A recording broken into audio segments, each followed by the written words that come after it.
هاوڵاتێکی هەرێمی کوردستان بەشداری دەکەم لە پرۆسەی دەنگداندا دەنگدانی پێشوەختەی ئەنجومەنی نوێنەرانی هەڕاق بۆ دابینکردنی مافەڕەواکانی خۆمان و بۆ دابینکردنی ژیانێکی ئاسوودە بۆ هاوڵاتیانی هەرێمی کوردستان.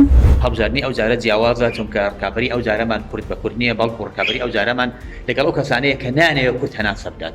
ڕکابەری ئەو جارەمان ململانی ئەو جارەمان لەگەڵ ئەو کەسانەیە کە چاویان بە ئاڵای کوردستان هەڵایەت.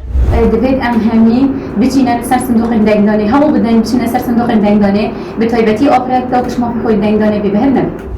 من بەشداری لە هەڵبژاردننی دەی ئۆکتۆبەری ئەنجومەنی نوێنەرانی عێراق دەکەم و دەنگ بەو لایەنە دەدەم کە سەربەخۆخوازە و دەیەوێت تەواوی مافەکانی خەڵکی هەرێمی کوردستان دەستەبەر بکات بە هەموو چین و توێژەکانەوە بەبێ جیاوازی، بە تایبەتی لە سەرپرسی ئافرەت و خێزان.